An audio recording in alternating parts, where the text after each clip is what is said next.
If you're staring at the A2P registration form in GoHighLevel and wondering where to even begin, or worse, you've already been rejected like I was the first time and you have no idea why, then this video is for you. I'm going to show you how to get this done right the first time because there's a secret to this, and it's that getting approved for A2P isn't about luck, it's about preparation and having what you need by you right now. I learned this the hard way. My first application was rejected. Why? Because a single contact form on my main website was missing the right consent language. It was a simple, very avoidable mistake that cost me about a week when all was said and done. So the next 15 minutes or so, I'm gonna actually do a demo of how to do A2P registration on GoHighLevel, and I'll also give you the step-by-step playbook to avoid all the frustration that I had when I got rejected. We'll cover the exact documents you need, how to fill out every field, and how to fix the most common errors before you submit so you don't have to suffer through rejection. Let's get you approved. All right, let's go ahead and get right into it. So first off, with A2P, what exactly does it stand for? A2P 10DLC stands for Application to Person Messaging over a 10-digit long code. So basically texting from your work phone. It's the system that proves to carriers like T-Mobile and AT&T that you're a legitimate business sending messages that people actually want. So you can't skip this. This is the thing that allows you to even text as a business. Now, obviously, you're texting with your friends or whatever. That's completely different. They know you. They're expecting a text. You're not going to be reported as spam. But whenever someone's signing up to get any information from you, or they're putting in their phone for information or setting an appointment, you need to have the notifications in place that you might text them and get their permission to do so. And you also need to have this set up in order to actually guarantee that your messages are going to get through. And you won't be blocked. You won't face any heavy fines. All of that kind of works in conjunction. And this is to help reduce all those kind of like spam texts that we're all very, very familiar with. So you absolutely cannot skip this. So that's exactly why we're going to walk through it. I know you know it's important. That's why you're here. Just want to make sure we're clear on it. And so you're clear in GoHighLevel. When it's actually registered, you're going to see a screen somewhat like this within your Trust Center. So if you go to Settings, as I've done, and then you go to Phone Numbers, you go to Trust Center, you'll see the A2P wizard. Right here, you'll see Verified, Approved, and then you'll have these notes as well, just basically restating what we just said, effective, over 2 years ago, as of recording, over 2 years ago. You need to have this registered. You have to have your phone number registered and use a 10 DLC number that is registered through GoHighLevel for GoHighLevel to use that SMS messaging capability. Only required if you're sending SMS to the US using a local or mobile number. And then just the other note about the one-time or monthly campaign fee. And when you have not yet added your phone number, so if this is a shared account or something, you're not sure if they've added it and gotten the approval, you'll see this. So again, we go to Settings and then Phone Numbers down here, and we go to Trust Center, and then it just says yes to start. So we're actually going to go through this in just a minute. I'm just going to give you a little bit of a head start on what all this is. So as you can see here, just further proof, you can get fines of up to $10,000 per violation. I double checked this. It is true. So you just really need to have this in place. If you are using your phone to send business text messages, you do want to make sure that it's actually registered to do so, even if you're doing it manually right now. But again, for GoHighLevel, for you to be able to send SMS text with a local number through GoHighLevel, you need to do this A2P registration. There are two parts, brand registration and campaign registration. Brand is really just where you prove that identity, so you're going to need some documentation for that. That's what I talked about when we talked about making sure that you have your a couple things prepared before you even start this process. So you might need to pause in the next couple minutes and get the items that I'm about to tell you, your preparation checklist. In order to start, it'll just help to have everything handy, so I would recommend that you do that now. You can always rewind, you can always take notes, but I find it's just helpful to have all of that handy, and then when we go through the document, you can pause it, or when we go through the process, you can pause it along the way. Have one screen watching the video, one screen actually taking the action, so you can get that approval process started and not have to worry. I actually got everything approved within one day of submitting, 2 days of submitting. However, the first time I've submitted, I had something rejected. So I'm going to show you what that's like as well, and what I had to do in this case. Something that I didn't really expect. I couldn't find answers online, but why I was rejected initially, and then when I did to resolve it, at that point, it was 2 days from my resubmitting that it was resolved. But let's go ahead and look at this preparation checklist. So you're going to need your legal business name and EIN or tax ID. So if you have a business like an LLC, then you're going to need whatever you were given by the IRS for your actual business EIN, and you're going to need to make sure that name matches exactly. Like in my case, we're at Cedar Web Agency LLC.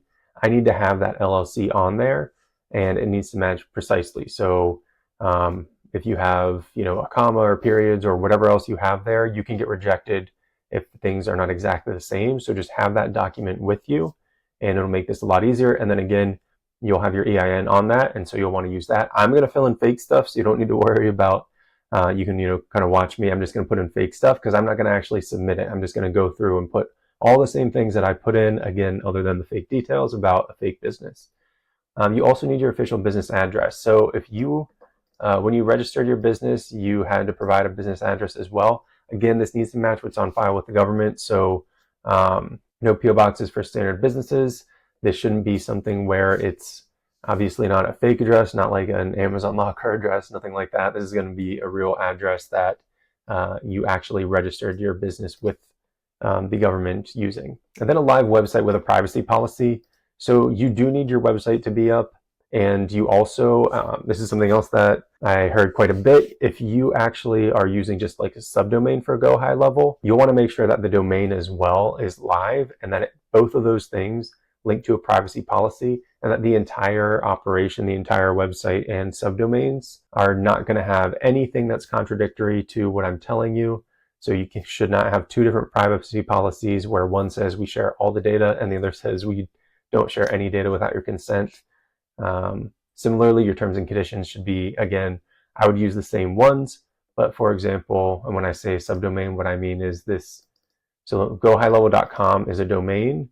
This little thing right before that, app.gohighlevel.com, app is the subdomain. So if you were to go to GoHighLevel.com and have one terms and conditions, and then under app.gohighlevel.com, you have another terms and conditions or privacy policy, that could potentially be an issue. Also, if you are following all the guidelines on app.gohighlevel.com, but not on GoHighLevel.com, that could also be an issue, just so you know.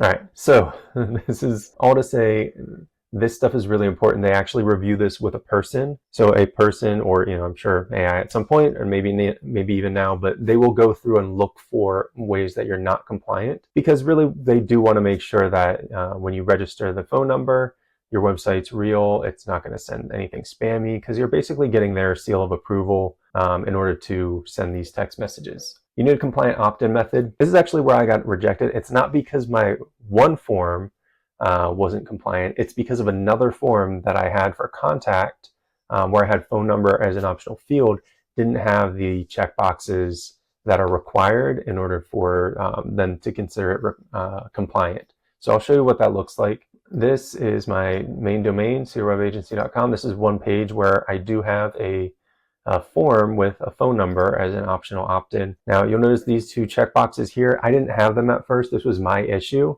So even though I was primarily focused on this form, which is something through GoHighLevel, and as you can see, it's actually on their subdomain here, but it's a booking widget.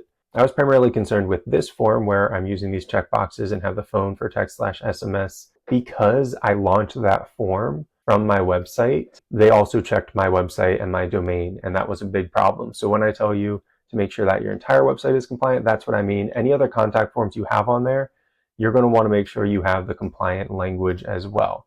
We'll get to that, but I just wanted to let you know that's exactly what I mean. And now the last thing that you'll want is a new document.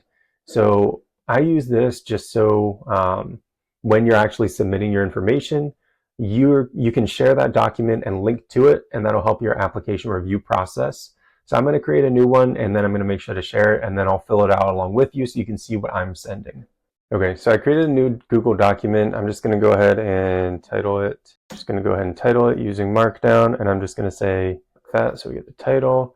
First thing I'm going to do is make sure that it's actually shared, because if I don't have it shared, then it's going to be a problem. So I'm going to say that anyone on the link is able to view it, and that sounds good. I'm going to copy that link. Well, I don't need to copy it right now, but I'm going to copy that link, and I'm just going to hold on to it here. There's my link. All right, so let's go ahead and look at what that form looks like. So I showed you this before. This is an example of what I have right here. Pretty much that's what the screenshot is from. And you'll notice the first thing, this is what we're talking about. So we're talking about these two boxes. One is that by checking this form, I consent to receive transactional messages, and that's basically just saying if I have any appointment reminders. So in this case, someone scheduled a call with me, they're checking the box to say that they are fine with receiving text messages. And similarly, if they check this other box below it, then they can also receive marketing promotional messages. So I could put them into a newsletter flow or anything else like that if my newsletter is for promotional messages and marketing. So that's what those two checkboxes are. You can use language that's really, really similar to these. It can be slightly different, vary as you want, but that's essentially what you need to say. So those are two really good guides. The three things that you'll notice is I actually have the phone number on the form. So any place that I have the phone number, that's where I need to check where I need to have these here. The phone number doesn't need to be required, but if it is required, then I definitely need those here. Even if it's not, I want those here. And I want someone to understand that if they're putting in their phone number, then they're going to actually get these messages and what type of messages they're going to get, how they stop them, and how they would get help. So reply help for help or stop to opt out, which means I also need to monitor whether or not they replied help or stop. And in particular, if they replied stop, then I need to make sure that they're actually opted out of whatever I'm doing. And that's number two. So clear unchecked checkbox with the consent language. And you can see this is one kind of very similar but more simple way of phrasing it. I agree to receive marketing SMS messages from your brand. And like I said, I will walk through where to set this up, how to set this up in just a minute. And then you also need links to your privacy policy and terms of service. And they need to actually go to the right place. In this case, I'm just going to click on both the terms of service and the privacy policy. I have the terms and conditions here. I did use a template for this, and I made sure to include the language they want around sharing and opt-out and all of that in both of these places. You're going to have to do the same thing, so you want to make sure that that's set up beforehand. So before you even start this process, go ahead and set up with that privacy policy in terms of service. Make sure it's something that you can modify. Make sure that you talk about sharing within that, and you say that you don't share, basically that you either don't share data with any third parties, or you only do it in specific conditions, such as the third-party email service provider who you're using to email them, or anything where it makes sense and it's not like I'm selling your data. But again, you have to actually follow these policies. So you'll probably want to either download one of the many, many free ones that are online, just specify that it needs to follow this kind of a process, or you're going to want to talk to a lawyer or someone like that. I used to work over at LegalZoom. They have great documents. They have great templates. You can also use anything similar to them. Shout out to there. And there are tons of other resources too. Now, again, you need to have this on every form on your site that collects phone numbers. So you can take a screenshot of what I have, or you can just kind of pause this video and read through it.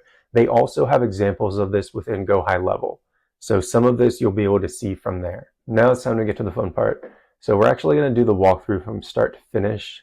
And I'm going to use this link. I may already have this one opened. All right, so I've yet to start. Like I said, I'm going to start just kind of a fake registration here. If you have a local phone number, again, and you want to send SMS, then you need to do this. I'm going to click through these tabs just to show you right now there's nothing there, and it doesn't have any kind of information. You can start registration for these other things, but we're only going to do the A2P wizard right now. Click start registering. In this case, I'm only doing this for business in the US, and if you're in Canada, you can use a lot of the same process as well. Now, if you don't have a tax ID or EIN, so if you're just a sole proprietor and maybe you're using your social, then go ahead and click this box. I'm not going to walk through that. I'm going to walk through the business register, the use case of yes, where the business I'm registering has a tax ID. Go ahead and hit continue.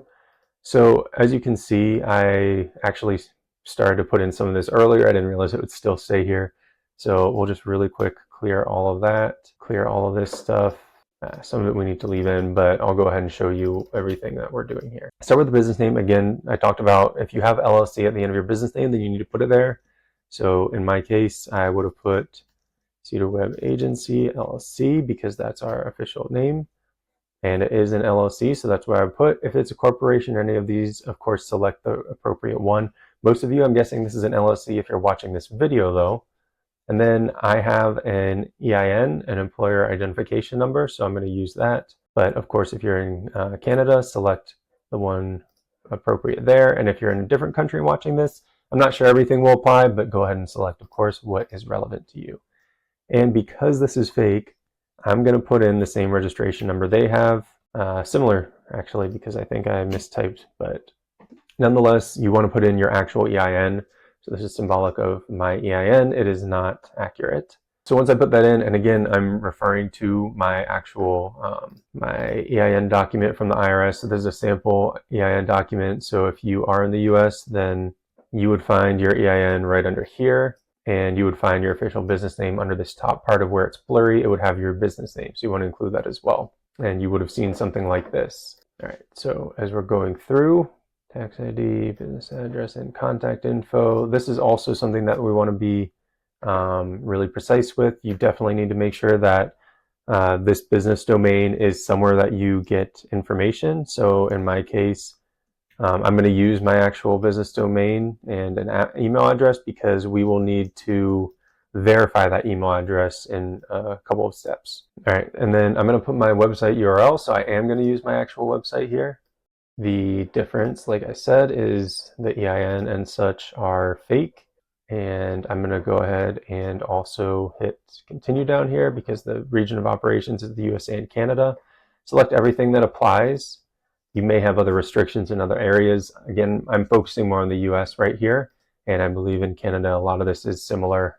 One other crucial note here that you'll notice, and I hit back just to make sure that we actually saw it. If you just created your business within the last 45 days, it may be rejected by TCR, which stands for the Campaign Registry. I should have remembered that. I had to look it up because I did not remember it. However, it's pretty easy to remember if you are smarter than me, which should be the case. So in any case, the TCR may not have it. I think that's more a function of bureaucracy than anything. They just probably don't have the systems regularly updating, and the time period for registering your business might just not overlap with whenever they refresh their data.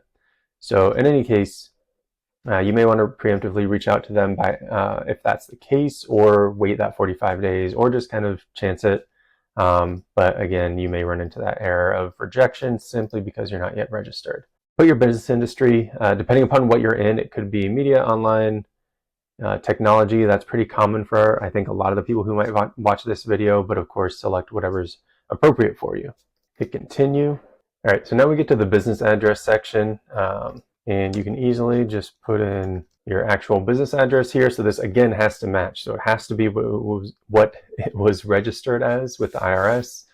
Again, if you're looking at your form, so if you look at your simple EIN form, right under this whole blur area, you're going to have your business name, you're going to have the address that you registered it as, and everything there. So you want to use this form, make sure everything's aligned, as long as all of that's correct. If you made any updates to the business address, of course, legally, and changed all of that, then you want to make sure that that's what you're showing.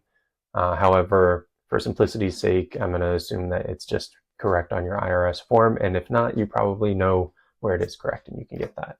Now we hit continue, and we have to write our authorized representatives. So I'm just going to put in initials here, and I'm going to put in the address. And again, it says please use a business email. Avoid using the same email for more than 5 brands. So if you have multiple brands, you should use different emails.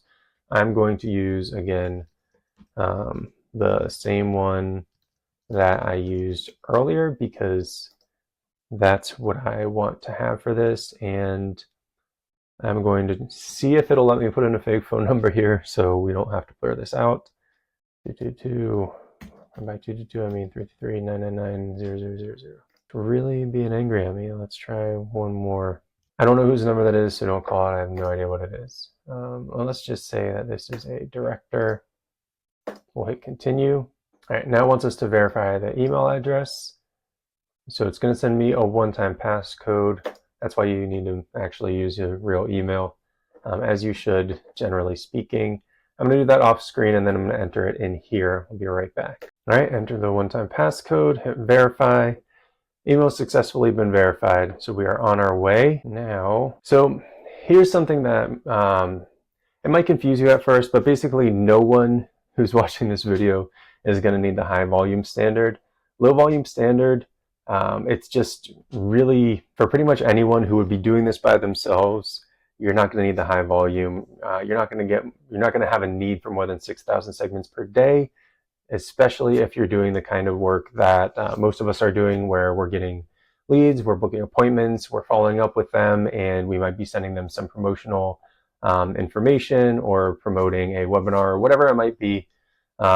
It's really going to probably not max you out where you need up to 600,000 segments per day. There is a slight difference in cost. Basically $24.50 will be charged, compared to about $72 if you're using the high volume. But honestly, and of course that, if you're doing that much volume, you probably don't need to worry about the cost difference, but you really just don't need it. I can almost guarantee that 999 out of 1,000 of you just don't need the high volume standard. So select low volume standard. If your use case is different, then you know it, I'm sure, and you probably have someone else doing this for you, and you probably instructed them to select high volume. But you want to acknowledge there will be a fee, and this is going to be something that happens after you enter your campaign details and hit submit, or at least I hope, because I don't want to get charged. So, but I'm fairly certain of that. So fingers crossed. We're going to hit continue. All right, so this is where we get into the stuff that's a little bit harder. Here, and actually GoHighLevel does such a great job of giving you the information that you need, but it still can be a little confusing. Here you need to explain your use case for the campaign. So everything we did up before that was all your brand information. That was basically all the legal stuff. All the legal stuff and who to contact and reach out to in like your website. So it's just kind of like connecting those things together.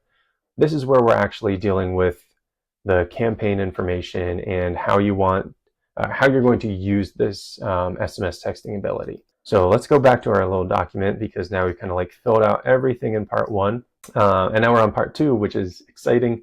There aren't too many more parts, don't worry. After we confirm those business details, we go into this. This is the part that, again, I mentioned is for human manual review. I don't know, they may start using AI, they may already be using AI, but the long story short is this isn't just like a rubber stamp kind of thing. This is actually checked.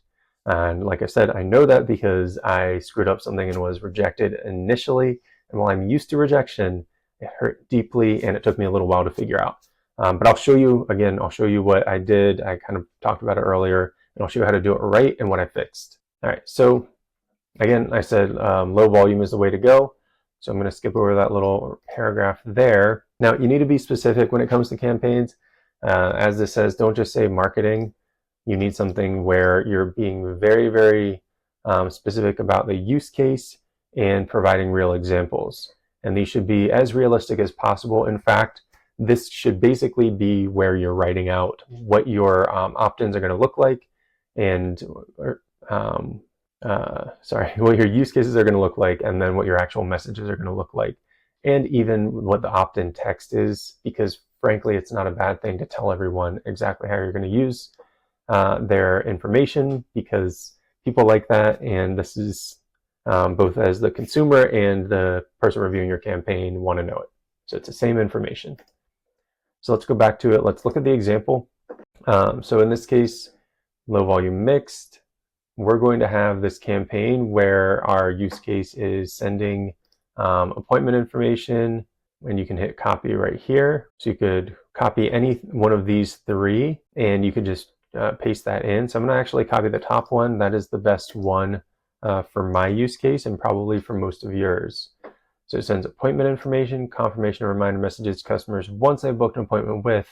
And this is important. You need to actually put your company name, and this should match as well. So if you put LLC on all those other documents and everything for your brand, you should put it in here. So you should not do that. If you have LLC on those other documents, it should match. And website should be your website.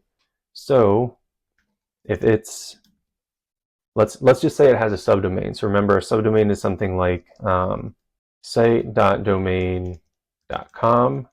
So in this case, it would be site.cedarwebagency.com, and this, whatever this site is this little thing here.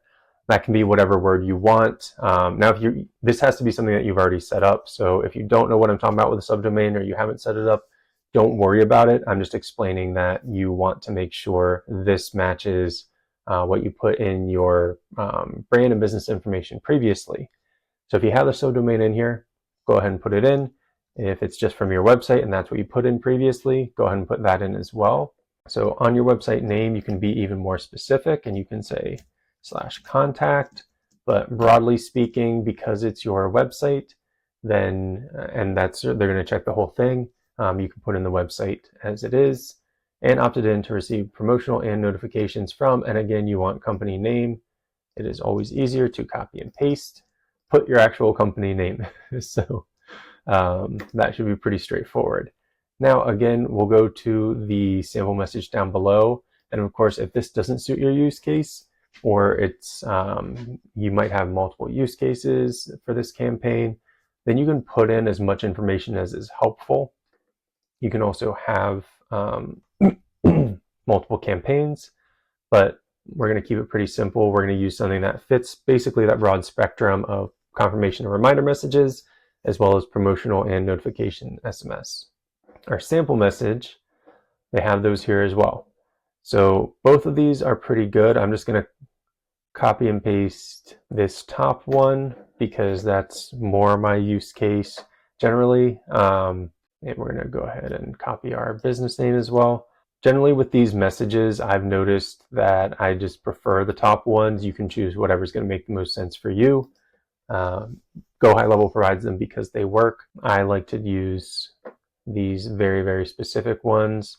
Now, the other thing that we want to make sure of, even though we have a fake name here, and we can keep this other fake name, we have the fake time slot. This phone number here should be your phone number that you are registering for this. So instead of 213-725, this should be a phone number that is actually something that they can call and that we're using throughout our business and that they can make sure is true. So I'm just going to say 512-111-2222. We'll pretend that's my real business phone number. And then you have to have this reply stop to unsubscribe. If you also are going to have some other method of responding, if someone asks for help, like, or, you know, when they say help, you put them in a different workflow and you respond with automated SMS for that, then you would say, or help for. So you can do that. Again, you can modify this as you see fit, but you can also just have stop to unsubscribe. Now, again, this sample message, also very, very good. And this is going to be more of our, this could be a follow-up. This could be more of a promotional. It's just a second example. And I'm going to say, again, copy and paste our company name. We're going to make it easy for us. Would you like to reschedule? So this website, this address needs to actually go to where they can reschedule. So it can't just go to your, you know, switch out your domain name and something /book if you don't have a book page. So I think for mine, we use contact. So what I actually have, copy that link address, and you can see, we'll let contact load. You can see that we have a way that they can book. So let's go ahead and paste that in. And in this case, you'll notice that I want this very specific page because I'm telling them a very specific place to take action. Here, if they have opted in from any number of places, but there's an opt-in on my website, that's fine. I can also, let's say they did come through the contact, I could be more specific and have that.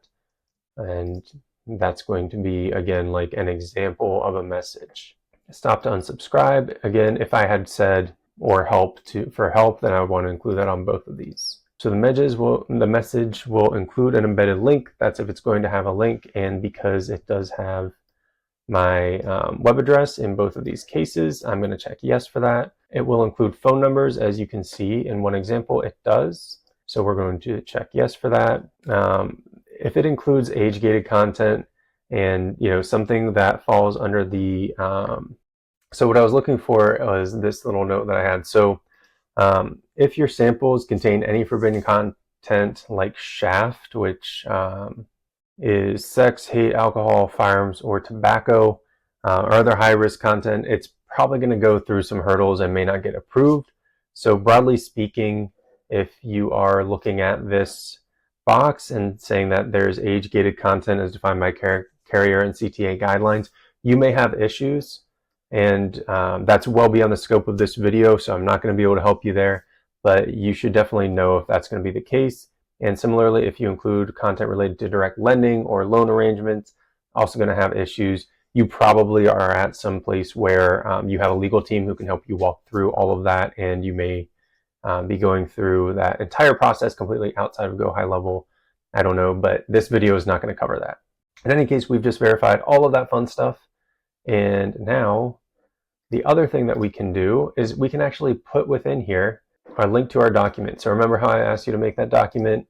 So we already made it shareable. We already made sure that anyone with the internet link can see it. So I'm going to copy the link. I'm going to put it in here, and I'm going to go ahead and say within here exactly how people are going to get to these different forms. So customer will come to contact page, and I can go ahead and say this, and oops, give the link, and then I can also do a screenshot of what they'll see if they were to book a call, and I can show, let's do a quick little screenshot here, exactly what that looks like, and then I can drag this there. They will click to the calendar to book an appointment. Once they've chosen a slot, they'll go to a form where we ask for the text mess number at the bottom and have our permission check boxes. So we can give them that note. Now you may not need this document. Someone gave me the advice to fill one out. I thought it was a really good idea, so I'm just passing it along to you. All right, so after they fill that out, we'll do this, and then we can say, then once they book, they'll get a confirmation email and confirmation text if they've selected to allow us to text. Other contact forms on our site include on this page, and I'm going to go to, I think it's right here. Oh, there we go. This form also includes the opt-in and phone opt-in and language. And I would also take a screenshot of this. And I'm going to do that this way. And we're going to ignore the fact that I have my own little face in there because I'm not really submitting this. This is just for reference. But you can see that I've got this. I'm sharing the link with them, and I'm including it here. And that's just so they can go through and see everything. And then I would hit continue. Oh, you know what? So I'm going to hit them back. I don't want this here yet. I will keep that as is. And now I'm going to hit, this is the place where I'm going to add the information. So first I'm going to paste in that link because I've already gone through the trouble to create it. And now I'm going to copy what GoHighLevel has, put that in, end users opt-in by visiting. And this is going to be a link that has the contact form. So I actually want to use, or sorry, the booking form and contact form, and I'm going to explain that away in the manner that I just showed you within the document. Selecting a time slot and filling in their details. User checks the box to receive notifications and promotional messages to provide their consent. Additionally, I don't have this set up. So I'm going to remove that line because they cannot text start to a specific number. I don't have anywhere where they would do that. That's not something I make known. Is it something we could set up? Of course, just not a thing that I have. But then I have this to see for more details. And this is that document that we just created. So I just put the link in the wrong place. This is the more appropriate place for it. And now the opt-in message. So again, this is where we're looking at their samples. I'm going to copy it to the clipboard. Copy it over. You've successfully opted in. From company name, we need our company name. So again, your exact company name. If you have LLC, put LLC as it's designated. If you don't have it, don't have it. But again, everything should be consistent here. And then we would hit submit. Now, I'm not going to do that because then it'll charge me money. But that's the entire process, and that's what we go through. So here's where I want to show you where I went wrong. And it was, so we've gone through everything, the campaign details, the approval process. We'll go through the approval process. Everything here looks good. Include your own website. We've gone through this process, gone through the opt-in. Oh, the approval process, it says it can take 1 to 2 weeks. A website like mine, pretty small, pretty quick. It actually took 1 day to get that initial rejection. And the problem was the error I got wasn't like a clear error, like some of the below down here. It didn't give me any kind of words like this. It was actually an error code. I don't remember which code it was, but I put a resource here that I'll put in the description below. And it gave me all of the error codes so I can share them with you and you can figure out what it means. Long story short, a lot of these are pretty straightforward in terms of what the code means, but you may not know exactly what your problem is. So this gives you some instruction. I found Twilio is really helpful for that. GoHighLevel has some other guides. My mistake, like I mentioned at the beginning of this, was I had my form on this page that I keep going away from. I had this other form and I had it throughout the entire website in a lot of different places where I had the full name, phone number, and email, but I didn't have these boxes because I was using a separate form that I had built on the website and I wasn't using the GoHighLevel one. This is actually an embedded GoHighLevel form. And so it has the exact same checkboxes. Everything goes into the same lead funnel. But I wasn't using that one initially. So that was my problem. I actually hopped on a call with GoHighLevel and they helped me figure that out. But it can save you some time if you don't have to do that. So I figured I would let you know that right here. So be aware that they will check everything on your site. And that's like, long story short, when I'm telling you that even if you're using a subdomain for your campaign, they may check everything elsewhere on your site.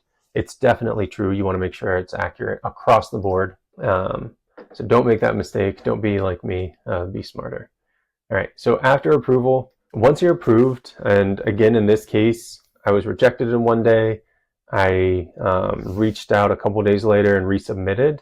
Once I kind of got on the call with them and figured out what was wrong, within 2 days, I was approved. So it actually didn't take me long at all. The entire process took a week and a half, just because of that intervening time before I responded to the rejection.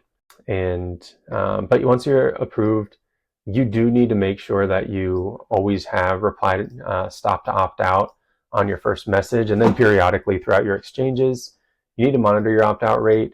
Basically, if they see that more than 3% of your recipients opt out in a day, then carriers get a little antsy and they need to they will temporarily suspend your number.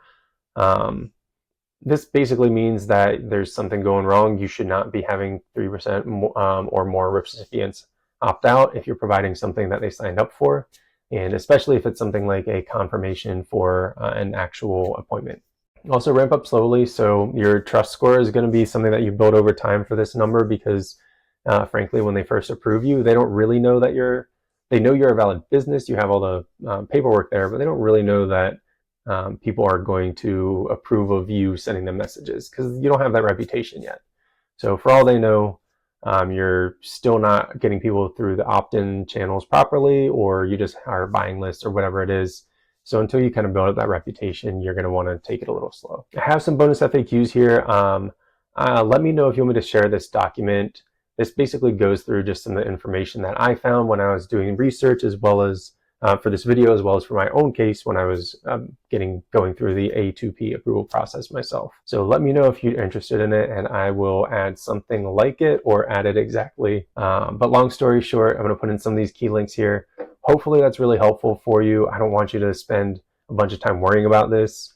It does cost money to submit. I believe, at least when I submitted, that my resubmission was free. But they do say that you only have a certain number of resubmissions within a given time period, and then they will charge you again.